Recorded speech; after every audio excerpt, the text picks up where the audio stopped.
Cuando uno piensa en criminología, ¿qué imagen se le viene a la cabeza? Seguramente la de un forense con una lupa buscando huellas en la escena de un crimen. Pero eso en realidad es la criminalística. La criminología va mucho, mucho más allá. Se hace la pregunta del millón. ¿Por qué? ¿Por qué existe el delito? Vamos a intentar desgranar las ideas clave que buscan darle una respuesta. Para empezar, hay que viajar un poco en el tiempo, hasta 1885. Ahí el jurista Rafael Garófalo le puso nombre a todo esto y lo hizo con una idea muy directa, muy simple. La criminología era, sin más, la ciencia del delito. El foco estaba puesto única y exclusivamente en el acto. Y bueno, esa fue la primera piedra, el punto de partida sobre el que se ha construido todo lo demás. Claro, esa primera idea tan simple se quedó corta enseguida. Hoy, la criminología es muchísimo más ambiciosa. Ya no mira solo el delito y punto. Analiza todo el ecosistema que lo rodea, quién lo comete, por supuesto, pero también quién lo sufre, cómo se castiga y quizá lo más interesante de todo, cómo reacciona la sociedad ante ese fenómeno. Bien, pues este va a ser nuestro recorrido. Primero, definiremos bien qué es la criminología. Luego veremos sus piezas clave, las áreas de control. Repasaremos las dos grandes escuelas que lo iniciaron todo y cerraremos con el gran debate. ¿El delito es una decisión o es un destino? Venga, pues vamos al lío. Empezamos por la definición. Y para entender de verdad qué es la criminología, hay que pensar siempre más allá del delito. Y sobre todo, entender que no es una ciencia que trabaje sola, ni mucho menos. Es más bien un punto de encuentro. Y aquí está la clave. Para intentar entender algo tan sumamente complejo como el crimen, la criminología necesita pedir ayuda.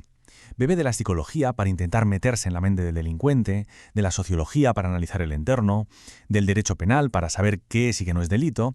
Vamos, que es un auténtico trabajo en equipo entre ciencias. Ojo, porque aquí llegamos a una de las ideas más potentes. Por un lado, es obvio que el delito es un problema real, que causa un daño que se puede tocar.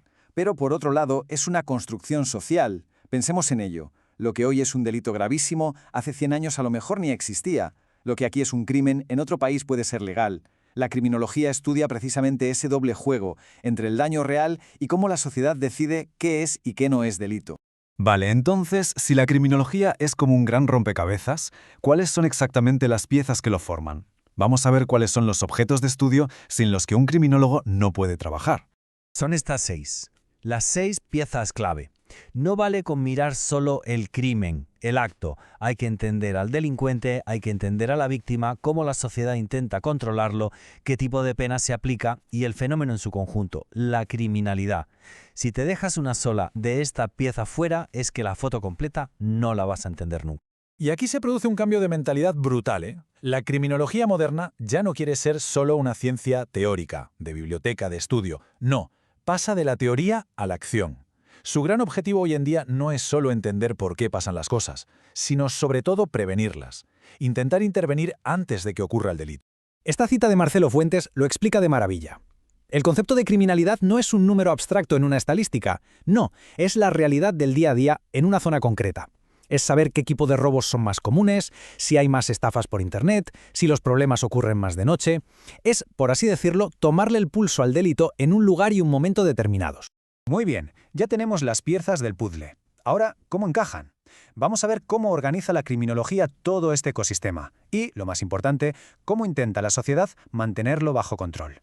Mirad, se puede simplificar en dos grandes ejes. Por un lado, podemos poner el foco en el individuo, es decir, en el autor del delito y en la víctima. Y por otro, podemos poner el foco en la sociedad y en cómo ejerce su control de dos formas que no tienen nada que ver. Una es formal y la otra informal.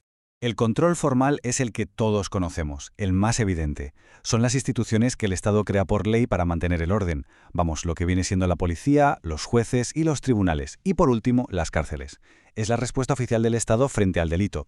Pero, y esto es súper importante, mucho antes de que llegue la policía, actúa otro tipo de control, el informal. Y es sin ninguna duda el más poderoso de los dos.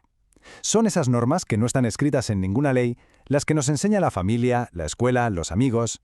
No necesita un código penal, funciona con la simple presión social, con el miedo a que te miren mal. Es la primera y la barrera más eficaz que tenemos contra el delito.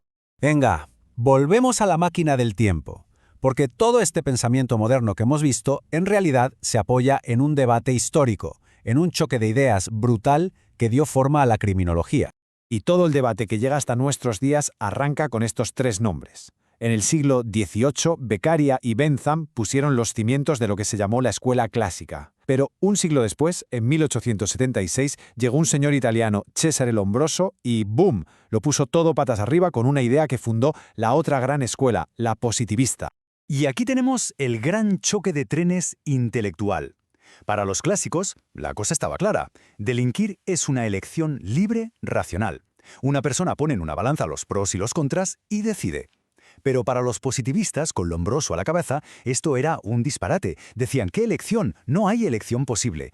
El delincuente no elige. Está determinado por su biología, por factores que no puede controlar. A ver, la idea central de Lombroso hoy nos suena bastante chocante. Él hablaba del delincuente nato. Estaba convencidísimo de que se podía identificar a un criminal simplemente por sus rasgos físicos, la forma de su cráneo, el tamaño de la mandíbula. Defendía que había gente que sencillamente nacía para ser delincuente. Pero claro, la ciencia es lo que tiene, que avanza poniendo a prueba las ideas. Años después, un médico inglés, Charles Goring, hizo un estudio gigantesco con 3.000 presos para ver si era verdad. ¿Y qué encontró? Pues que no había diferencias físicas significativas.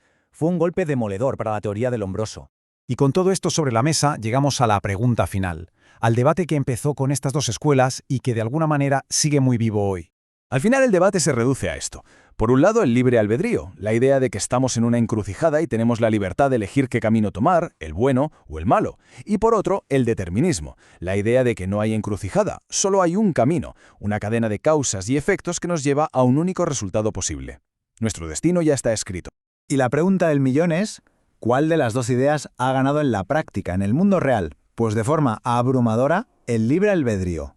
Todo nuestro sistema de justicia, de leyes y de penas se basa en esta idea. ¿Y por qué? Pues es lógico. Si no creemos que la gente elige cometer un delito, ¿qué sentido tiene castigarla? El concepto de responsabilidad se cae por completo. Y cerramos con esta reflexión.